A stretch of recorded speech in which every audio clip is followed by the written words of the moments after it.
Kwa hivyo kama ni naibu rais ama rais, na ndio maana nataka niwaambie hapa mbele watu wa Kisii.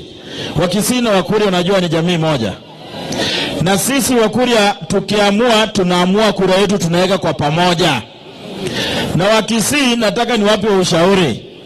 Msidanganywe na mtu moja anawaambia ati yeye atasimama hapa ati ashinde kura rais. Hiyo ni uongo ya mchana. Na yule saa hii mwenye anawaambia na alishindwa kazi ati leo atapanga watu kwa line waje washinde kura. Hii serikali ya UDA imejipanga kujipanga. Kama walijikusanya mpaka na rais mstaafu wakawa sijui na nani na wakashindwa, mtu akiwa kwa kiti kubwa, na leo anakuja kukwambia ati anaweza tafuta rais, hata mimi nikisimama na mimi nitamshinda. Hiyo nahakikisha. Asanteni sana, mbarikiwe. Kwa hivyo watu wasiwadanganye hapa. Na mimi nataka kuambia huyu Jafo tuko naye hapa amejipanga kwa sawa sawa. Simulisikia leader of majority alisema hata 2032 kuanzia huko anaweza tafuta kiti kubwa.